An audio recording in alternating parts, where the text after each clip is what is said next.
আসসালামু আলাইকুম। প্রিয় দর্শক, অন্য মঞ্চের আলাপচারিতায় আপনাদের সকলকে আমন্ত্রণ জানাচ্ছি। গত কয়েক মাস ধরে ভারত বাংলাদেশ সম্পর্কে যে ব্যাপক একটা অবনতি ঘটেছে সেটা নিয়ে প্রশ্নের কোনো অবকাশ আশা করি নেই। শেখ হাসিনার পতনের পর মোহাম্মদ ইউনূসের নেতৃত্বে যে অন্তর্বর্তী সরকার আসে বাংলাদেশে, তার 18 মাসে দুদেশের সরকারের মধ্যে সম্পর্ক এতটাই খারাপ হয়েছিল যে তখন থেকেই জল্পনা চলছিল দুদেশের মধ্যে সম্পর্কের এই অবনতির ফলে সামরিক সংঘর্ষ হয়তো বেঁধে যাবে, এবং সেটা বেঁধে যাওয়া মনে হচ্ছিল একটা সময়ের অপেক্ষা। আপনাদের অনেকের হয়তো মনে আছে যে ভারত বাংলাদেশ থেকে হাই কমিশনের কর্মচারীদের পরিবার পর্যন্ত দেশে ফিরিয়ে এনেছিল। এই ব্যবস্থা অভূতপূর্ব। পাকিস্তান থেকে পর্যন্ত যুদ্ধের সময় হাই কমিশনের কর্মচারীদের স্ত্রীদের পাকিস্তান থেকে দেশে ফেরানো হয়নি, তাদের ছেলে মেয়েদের ফিরিয়ে নিয়ে আসা হয়েছিল, কিংবা বাবা মা তাদের, কিন্তু তাদের স্ত্রীদের ফেরানো হয়নি। কিন্তু বাংলাদেশে সেটাই করা হয়েছিল। এমনকি হাই কমিশনের যারা কর্মী তাদের স্ত্রীদের পর্যন্ত দেশে ফিরে আসার নির্দেশ দেওয়া হয়েছিল, তারা ফিরেও এসেছিলেন। এবং তখন মনে হচ্ছিল যুদ্ধ বুঝিবা লেগে গেল। সেটা একেবারে ইউনূস সরকারের শেষ দিকে, কিন্তু যুদ্ধ লাগেনি। কারণ বাংলাদেশে নির্বাচন হলো, তারেক রহমানের নেতৃত্বে বিএনপি সরকার প্রতিষ্ঠিত হলো বিপুল সংখ্যাগরিষ্ঠতা নিয়ে। বিএনপি এবং তারেক রহমানের সঙ্গে তাদের সরকারের সঙ্গে সম্পর্ক উন্নয়নের চেষ্টা যে ভারত খুব সিরিয়াসলি করছিল এবং করেছিল, তার বড় প্রমাণ বেগম জিয়ার শেষকৃত্যে ভারতের পররাষ্ট্রমন্ত্রী জয়শঙ্করের যোগদান। আপনাদের অনেকে হয়তো এটা জানেন না যে খালেদা জিয়া তার জীবনের শেষ দিকে যখন হাসপাতালে ছিলেন, তখন ভারতের তরফ থেকে আমন্ত্রণ দেওয়া হয়েছিল বাংলাদেশ সরকারের কাছে যে বেগম জিয়াকে ভারতে পাঠানো সম্ভব হলে, ভারতে যদি বলা হয় পাঠানো হবে, ভারত তার চিকিৎসার ব্যবস্থা, তাকে নিয়ে আসবে ভারতে, তার চিকিৎসার ব্যবস্থা করবে, এ কথাও ভারত বলেছিল। তো যাই হোক, বেগম জিয়া যখন মারা গেলেন তার শেষকৃত্যে ভারতের পররাষ্ট্রমন্ত্রী জয়শঙ্করের যোগদান হলো। তারেক রহমানের হাতে প্রধানমন্ত্রী মোদির ব্যক্তিগত শোক বার্তাও পৌঁছে দিয়েছিলেন জয়শঙ্কর। এরপর নির্বাচনে তারেকের জয়ের সবার আগে মোদির অভিনন্দন বার্তা পৌঁছে গিয়েছিল তারেক রহমানের কাছে। তারেকের শপথ গ্রহণ অনুষ্ঠানে ভারতের লোকসভার স্পিকার ওম বিড়লা ব্যক্তিগতভাবে উপস্থিত ছিলেন এবং তারেকের হাতে মোদির একটি ব্যক্তিগত আমন্ত্রণ ওম বিড়লা পৌঁছে দিয়েছিলেন। সেখানে যত শীঘ্র সম্ভব তারেক রহমানকে সপরিবারে ভারত সফরে আসার নিমন্ত্রণ জানিয়েছিলেন প্রধানমন্ত্রী নরেন্দ্র মোদি। ভাবা গিয়েছিল দুদেশের মধ্যে সম্পর্ক স্বাভাবিক হয়ে শেখ হাসিনার আমলের অবস্থায় ফিরে যাবে। গঙ্গা জল বন্টন চুক্তি, ভিসা নবীকরণ, তিস্তা চুক্তি, গঙ্গা জল বন্টন চুক্তি নবীকরণ, তিস্তা চুক্তি, ভিসা সহজীকরণ, বাণিজ্য চুক্তি, এই সমস্ত বিষয়ে একটা মতৈক্যে পৌঁছানো যাবে আশা করা গিয়েছিল। সেটা করা গেলে ভারতেরও সুবিধা হতো না তা নয়, তবে বাংলাদেশের সুবিধা, তাদের লাভের অঙ্কটা অনেকটা বেশি ছিল। কিন্তু তা হলো না। বকেয়া বিষয়গুলো তো মিটলই না, উপরন্তু নতুন কিছু বিষয় এসে পরিস্থিতি এবং দুদেশের সম্পর্ক আরও উত্তপ্ত করল। দুদেশের সীমান্তে সর্বকালের সবচেয়ে উত্তেজনাকর পরিস্থিতি তৈরি হয়েছে বর্তমানে। বর্ডার কিলিং, কাঁটাতারের বেড়া এবং পুশব্যাক নিয়ে বিতর্ক এবং একে অপরের প্রতি কঠোর অবস্থানের কারণে দুদেশের সম্পর্ক আজ প্রায় ভেঙে পড়ার মুখে। আর এর ফলে শুধু এই দুই দেশ নয়, পুরো দক্ষিণ এশিয়ায় একটি অস্থির পরিস্থিতির সৃষ্টি হয়েছে। সাধারণ মানুষের মনে প্রশ্ন জেগেছে, আমরা কি একটি সংঘাতের দিকে, একটি যুদ্ধের দিকে এগিয়ে যাচ্ছি? আজকের আলোচনায় আমরা এই সম্পর্কের অবনতির হাল হকিকত নেব। ভারতের সামরিক প্রস্তুতি, পুশব্যাক ইস্যু এবং আঞ্চলিক ভূ রাজনীতির সমীকরণগুলো অল্প কথায় বিশ্লেষণ করব। সীমান্তে উত্তেজনা, ভারতের নিরাপত্তা কৌশল। ভারত কেন তার সীমান্ত সুরক্ষিত করতে এতটা মরিয়া হয়ে উঠল হঠাৎ? এটা কি শুধুই সীমান্ত নিরাপত্তা তার দিকে তাকিয়ে করা, নাকি এর পেছনে রাজনৈতিক, কূটনৈতিক অন্য কারণ আছে? দেখুন, ভারতের জন্য বাংলাদেশ সীমান্ত শুধু একটি ভৌগোলিক রেখা নয়, এটি ভারতের উত্তর পূর্বাঞ্চলীয় রাজ্যগুলোর নিরাপত্তার সাথে সরাসরি জড়িত। অনুপ্রবেশ এবং চোরাচালান নিয়ন্ত্রণে ভারত তার সীমান্তে কাঁটা তারের বেড়া এবং হাইটেক সার্ভেল্যান্স সিস্টেম, যেটাকে বলা হয় স্মার্ট ফেন্সিং, সেটা জোরদার করছে। এছাড়া সামরিক দৃষ্টিকোণ থেকে ভারত তার সীমান্তে যে মহড়া বা প্রস্তুতি চালাচ্ছে তা মূলত প্রথাগত প্রতিরক্ষা নীতি হলেও একেবারে স্বাভাবিক যে নয় এমনটা ভাবার যথেষ্ট কারণ আছে। কোনো প্রতিবেশী দেশের সাথে সম্ভাব্য অস্থিরতার সময় সীমান্তকে সুরক্ষিত রাখা যে কোনো রাষ্ট্রের প্রাথমিক কাজ অবশ্যই। তাহলেও ভারত যেরকম ব্যাপকভাবে সীমান্তবর্তী সামরিক ঘাঁটিগুলিতে যুদ্ধাস্ত্র ও সেনা সমাবেশ করছে, যেভাবে তিনটি নতুন ঘাঁটি নির্মাণ করেছে, সেটা সাধারণ সীমান্ত সুরক্ষা বলা যাবে কিনা এ নিয়ে প্রশ্নের যথেষ্ট অবকাশ আছে। একইভাবে বাংলাদেশের তরফ থেকেও যে প্রস্তুতি চলছে যুদ্ধের, সেটাও কিন্তু কম দৃশ্যমান নয়। সবচেয়ে লক্ষণীয় হলো এই পরিস্থিতিতে পাকিস্তানের সর্বোচ্চ সামরিক নেতৃত্ব ও সরকারি নেতৃত্বের বাংলাদেশ সফর। দু দেশের মধ্যে JF-17 যুদ্ধ বিমান ক্রয় বিক্রয় এবং অন্যান্য যুদ্ধাস্ত্র ক্রয়ের চুক্তি, এটাও লক্ষণীয়। পাকিস্তান ছাড়া তুরস্কের থেকেও যুদ্ধাস্ত্র, বড় সংখ্যায় ড্রোন কিনেছে বাংলাদেশ। সব মিলিয়ে দুই তরফেই যে একটা সাজো সাজো রব উঠেছে, এটা একেবারে গোপন কোনো ব্যাপার নয়। তবে এটাও ঠিক, বারুদ থাকলেই যে বিস্ফোরণ হয় তা নয়। তার জন্য বারুদের স্তূপে অগ্নিশলাকা ঢুকিয়ে আগুন ধরাবার দরকার হয়, তবেই বিস্ফোরণ হয়।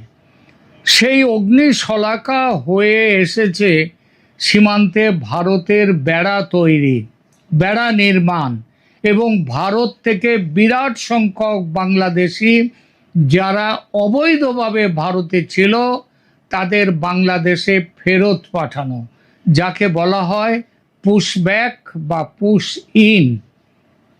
বাংলাদেশ এর বিরোধিতা করছে তীব্রভাবে।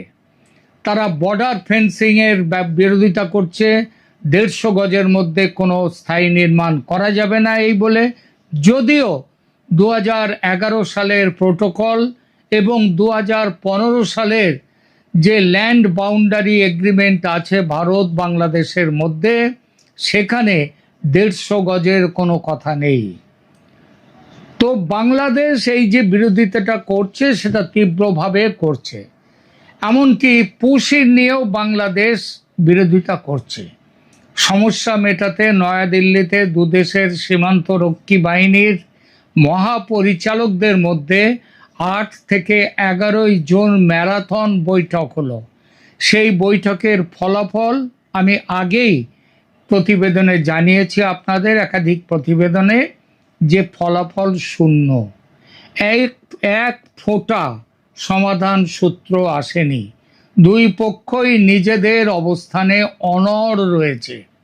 প্রথমে দেখি বাংলাদেশ কেন অনমনীয় সেই ব্যাপারটা। বাংলাদেশের ক্ষেত্রে ফেন্সিং ও পুশব্যাক ইস্যু শেষ পর্যন্ত জাতীয় মর্যাদার প্রশ্নে পরিণত হয়েছে।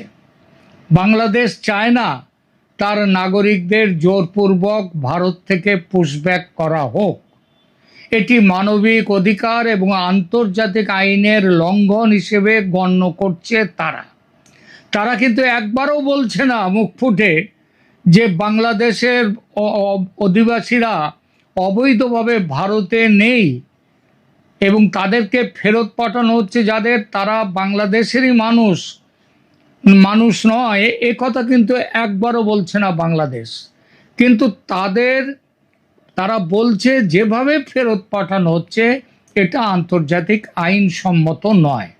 মানে ব্যাপারটা দাঁড়াচ্ছে, তারা বাংলাদেশের মানুষ অবৈধভাবে ভারতে আছে, কিন্তু তাদের যেভাবে ফেরত পাঠানো হচ্ছে ওটা বৈধ পথ নয়, ওটা আন্তর্জাতিক স্বীকৃত যে পথ সেই পথ নয়।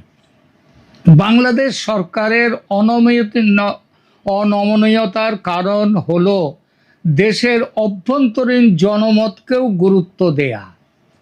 সেই সঙ্গে পুশব্যাকের বিরোধিতা না করলে মেনে নিতে হয় যে তার দেশের একটা বিরাট সংখ্যক মানুষ অবৈধভাবে ভারতে গেছে ও সেখানে থাকছে।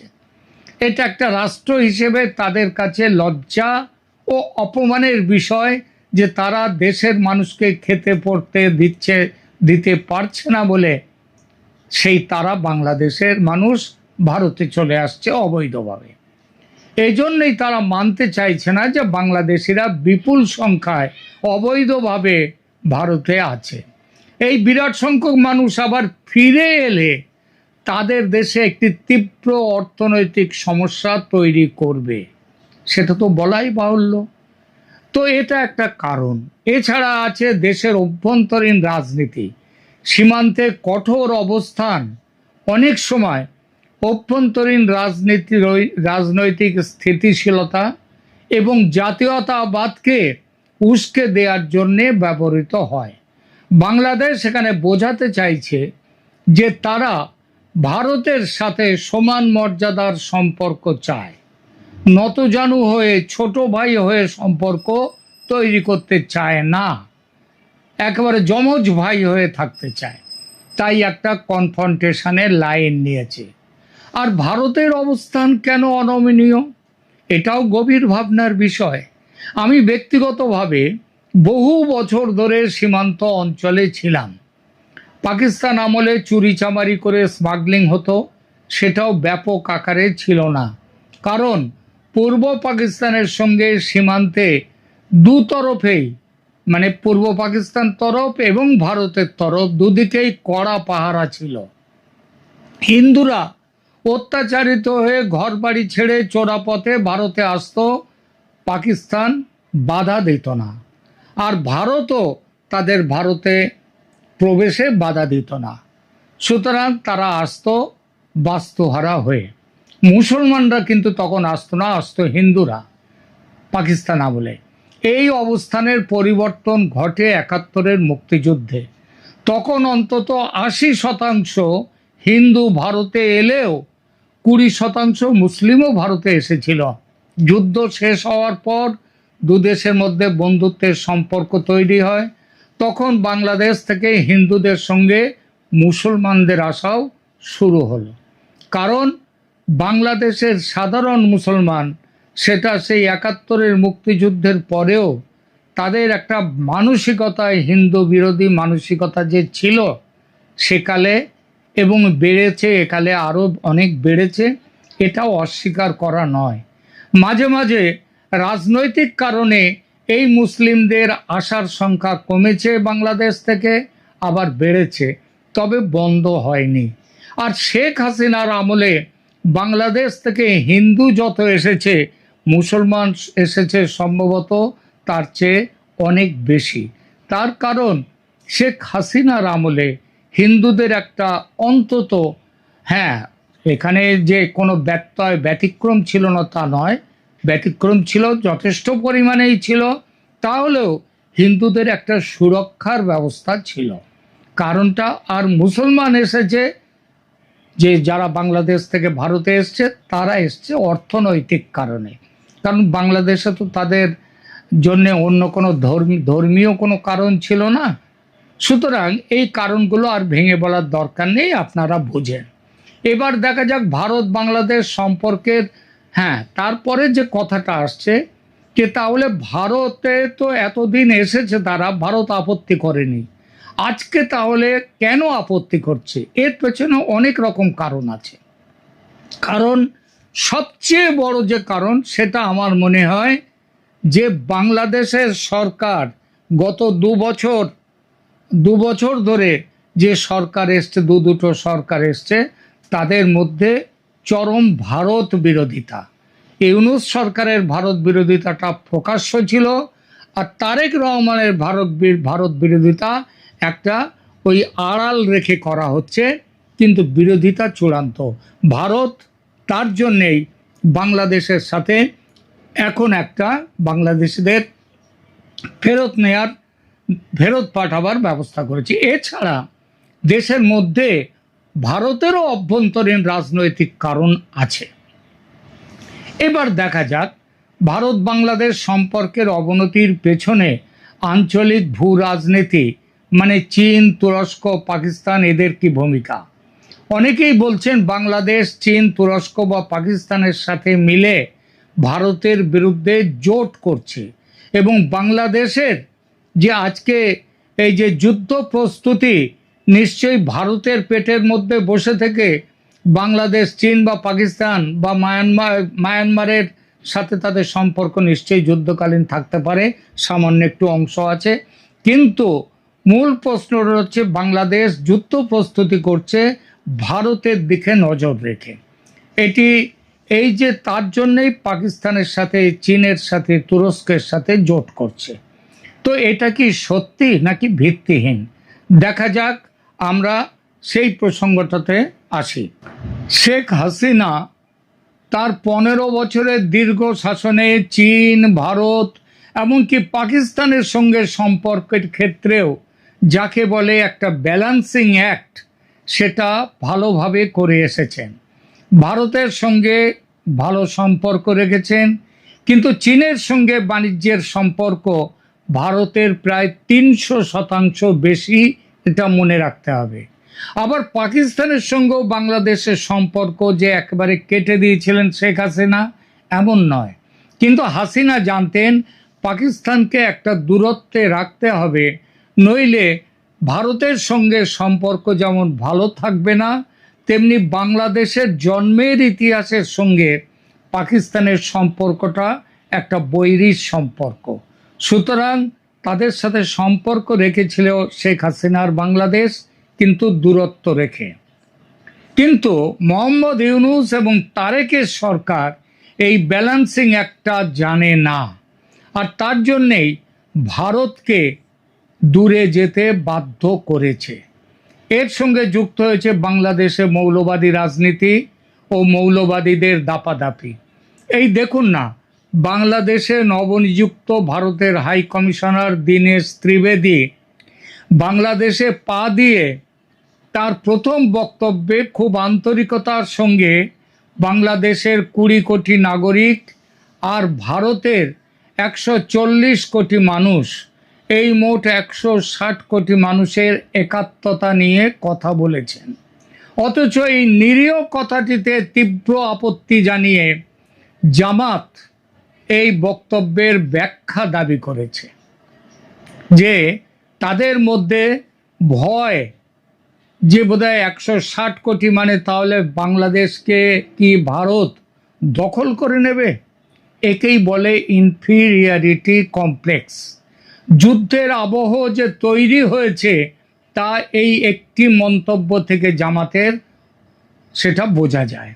একটি সুস্থ মানুষ নিশ্চিতভাবেই বিশ্বাস করে যে বাংলাদেশ ভারত থেকে সামরিকভাবে কোনো সংঘাতের পথে যাওয়ার মতো বোকামি করবে না।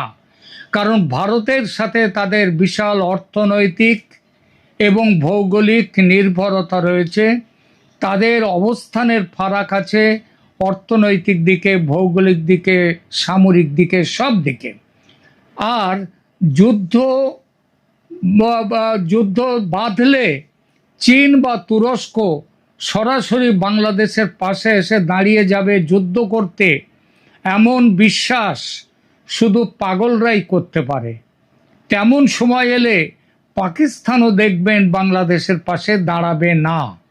প্রথমত ভৌগোলিক অবস্থানগত বাধা, এবং দ্বিতীয়ত পাকিস্তানের একটা ঐতিহাসিক বাঙালি বিরোধী মানসিকতা, যেটা সেই গত শতাব্দীর 60-এর দশক থেকে দেখা গেছে।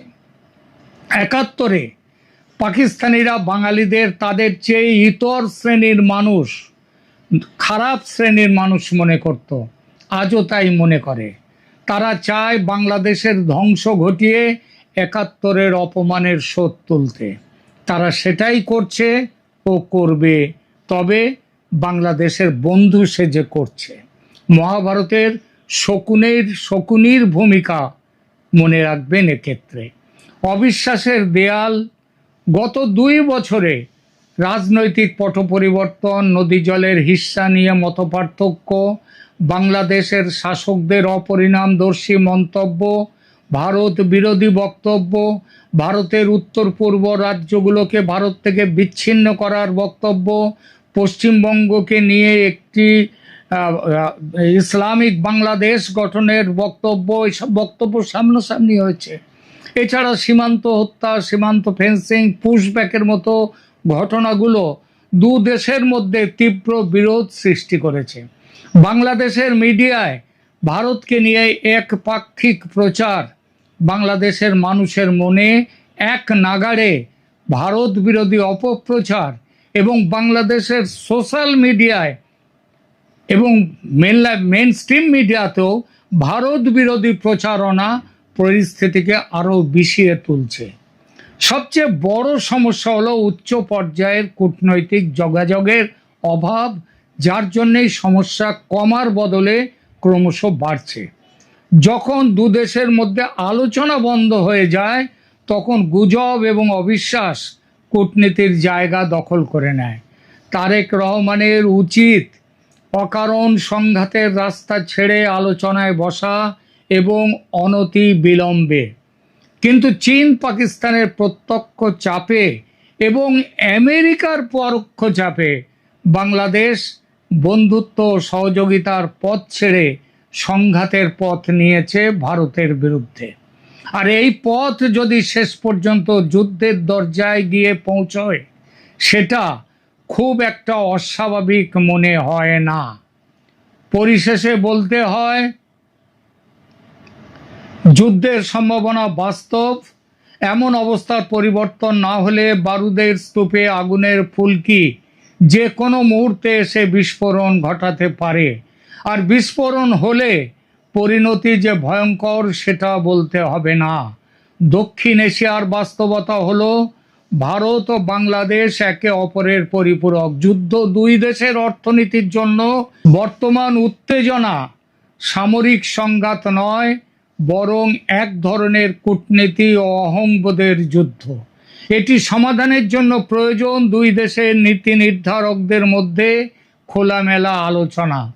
আবেগ দিয়ে নয়, বরং যুক্তির মাধ্যমে দীর্ঘস্থায়ী সমাধানই দুই দেশের জন্য মঙ্গলজনক।